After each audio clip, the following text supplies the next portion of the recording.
I play a man named Andy Hertzfeld. Andy was one of the original members of the Macintosh team. He worked on the operating system and the software that was used, among other things, in that original machine. And he's kind of, not kind of, he is an icon within Silicon Valley, and many people think of him as, you know, a rock star in his own right.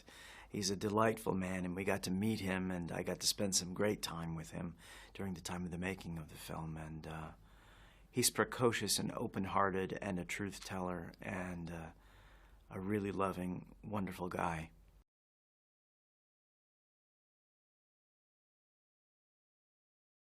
All of those things. Right. You know, this is the first time in which I've played someone who's still alive. I've played some historical figures, but to meet the person that you're going to be playing was intimidating.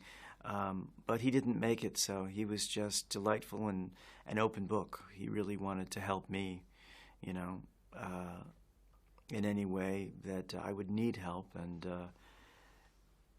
you know, the story is very personal to him, and he wanted, you know, he wanted to be helpful in telling that story as correctly as possible.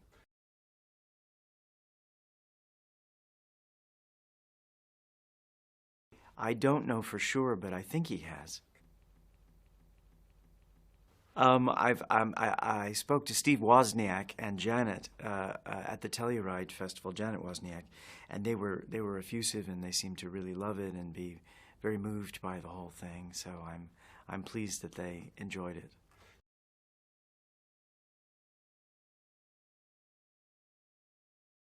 I always find it's in an odd way.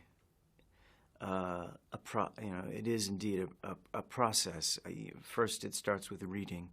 Next, in this case, it started with meeting the man and being with him and just observing him and trying to, you know, listen to his voice over and over again and try to absorb what it is that I can. But then the inevitable process is to take the screenplay, which is what we have. It's the story that we're telling, and to infuse anything that I learned from my readings or my interviews into the work that's on the page. And that's what I tried to do, is to show up on the day, to be as, you know, open and direct and honest on the day, and hope that all that work and trust that that work infuses what it is that I do. So.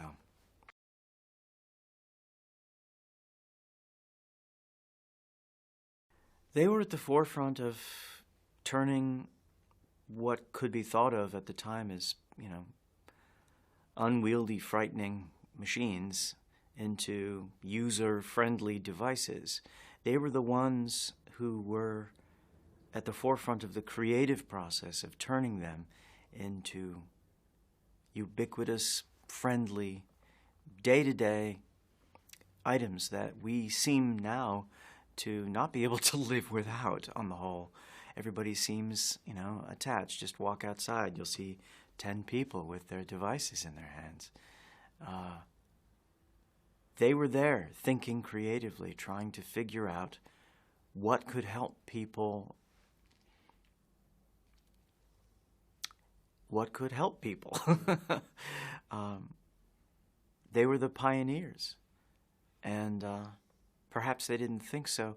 There was a great love of technology at the time, and there still is, but it wasn't necessarily cool at that time.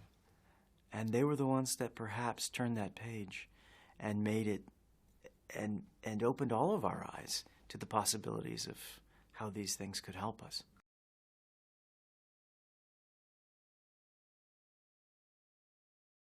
Oh, goodness. I don't know what it was. It was as, you know, generic as could be. It was inherited from my father's company. You know, it was big and bulky and, you know, massive and slow, and I didn't know how to use it. But everybody was starting to use computers, so I had to start somewhere.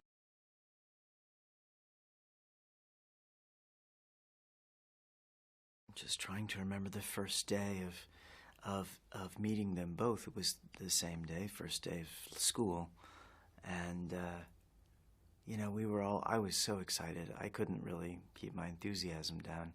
I'd been a fan of both of theirs, and they couldn't have been nicer, you know. Danny's effortlessly impresario-like, you know. He seems to be able to spin, you know, 1,000,000 plates at one time with such generosity and delight.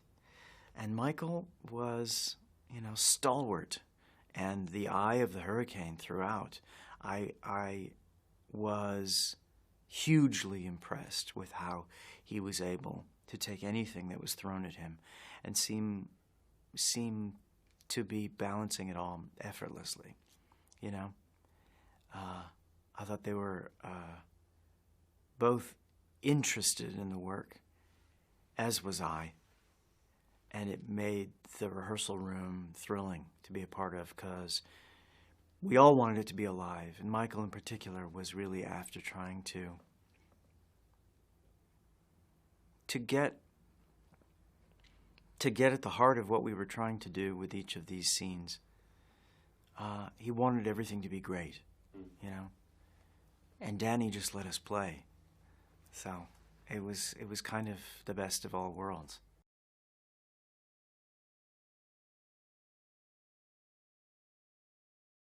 You know, it's unlike any other project I've ever worked on, and probably any other that I will, in that we got to rehearse for such a long time before each of the 3 portions of the story. So to have that time, I think primarily was important, Danny felt, for Michael, in that he would get a sense of what the arc of each individual portion of the story would be.